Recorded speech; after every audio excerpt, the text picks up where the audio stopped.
Pour les agents du SAMU, l'équipement peut surprendre, mais dans le Var, il était attendu. Des ambulanciers qui mettent leur gilet pare-balles, mais dans quelle époque on vit ? C'est une sécurité supplémentaire. Ce sont des gilets par éclat pour des armes de poing, pour des armes blanches. Ça n'arrête pas les armes de guerre, mais c'est mieux que rien. Si le personnel du SAMU n'a jamais été gravement blessé, sur le terrain, c'est le sentiment d'insécurité qui a augmenté. À Toulon, la direction de l'hôpital a investi près de 4 000 € dans 9 gilets pare-balles.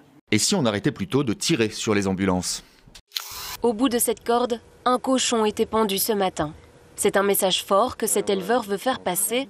Un geste de colère, un véritable cri de détresse.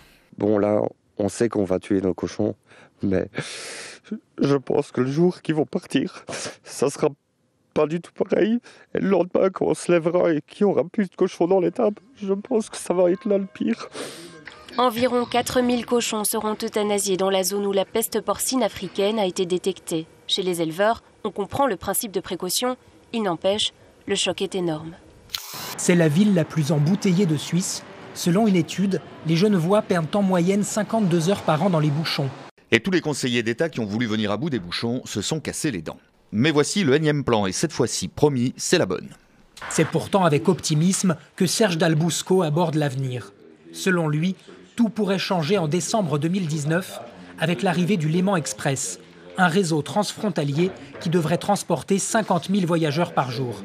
Il y a une évidence, c'est qu'une infrastructure très importante qu'on a attendue pendant plus d'un siècle va entrer en service. Ça, c'est une certitude. Pour la première fois depuis vendredi, des sinistrés ont pu regagner leur demeure. Le temps de prendre quelques effets personnels, le temps de constater l'ampleur des dégâts.